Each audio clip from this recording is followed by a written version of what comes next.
Gajanan developers Pune यांच्याकडून आता पंढरपुरात इस्बाबी कलश मंगल कार्यालय येथे साकारला जातो आहे भव्य गजानन टॉवर 10 मजली ट्विन बिल्डिंगचा प्रकल्प। मजबूत आरसीसी फ्रेम रचना, पायांसाठी वायू प्रतिबंधक उपाययोजना, आयएस मानकानुसार भूकंप प्रतिरोधक आरसीसी रचना असलेल्या गजानन टॉवर मध्ये उपलब्ध आहेत अत्याधुनिक सुविधांनी युक्त 1022 स्क्वेअर फुटाचे 2 बीएचके फ्लॅट्स, सुशोभित प्रवेश कक्ष, सामायिक क्षेत्रासाठी अत्याधुनिक सुरक्षा यंत्रणा, लिफ्ट आणि सामायिक क्षेत्रांसाठी वीज बॅकअपची सुविधा, स्वतंत्र अग्निशमन यंत्रणा, 2 मजली पुरेशी पार्किंग व्यवस्था, प्रत्येक कार पार्किंगच्या ठिकाणी स्वतंत्र एव्ही चार्जिंगची सोय, सोलर वॉटर यंत्रणा, प्रत्येक सदनिकेसाठी इन्व्हर्टरची सोय। इस्बाबी कलश मंगल कार्यालय शेजारी साकारल्या जात असणाऱ्या गजानन टॉवर मध्ये आजच आपल्या हक्काचा आणि आधुनिक सुविधांनी परिपूर्ण अलिशान फ्रीसाठी संपर्क क्रमांक 76 लग्नास नकार मिळाल्याच्या कारणावरून बऱ्याचदा तरुणीच्या आत्महत्या होत असतात। मात्र प्रेमाला सर्वस्व समजून आत्महत्येचे पाऊल उचलणाऱ्या समाजामध्ये लग्नासाठी धर्म परिवर्तनाच्या अटीवरून तरुणाने आत्महत्या केल्याचा धक्कादायक प्रकार सांगली शहरातून उघडकीस आला। तरुणीने लग्नास नकार दिल्याने सांगलीतील खण भागात राहणाऱ्या एका 19 वर्षीय तरुणाने गळफास घेऊन जीवन संपवले।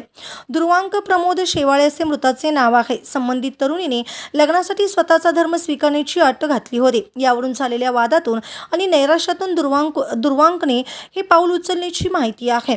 सांगली शहर पोलीस या प्रकरणाचा तपास दडपण्याचा प्रयत्न करत असल्याचा आरोप मृत तरुणाच्या नातेवाईकांनी केला आहे।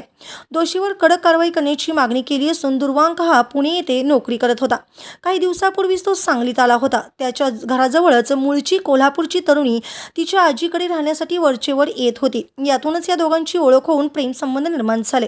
दोघांनी लग्न करण्याचे ठरवले, मात्र संबंधित तरुणीने लग्नासाठी माझा धर्म स्वीकारावा लागेल अशी अट घातली होती। त्यामुळे तो काही दिवसांपासून प्रचंड मानसिक नैराश्यात होता।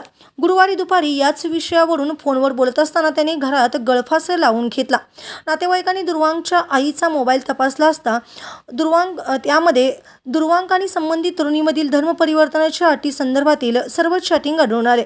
नातेवाईकांनी ते पोलिसांना दाखवून पोलिसांनी कोणतीही ठोस कारवाई किंवा तपास सुरू केलेला नाही असा आरोप नातेवाईकांनी केला आहे। या प्रकरणी सखोल चौकशी करून दुर्वांकला आत्महत्येस प्रवृत्त करणाऱ्या दोषीवर कडक कायदेशीर कारवाई करावी अशी मागणी त्यांच्या नातेवाईकांनी केली आहे। ताज्या घडामोडी पाहण्यासाठी आमच्या YouTube चॅनलवरील PVR म्हणजेच पंढरी वार्ता या न्यूजला सबस्क्राइब करा आणि शेजारील बेल आयकॉनवर क्लिक करा।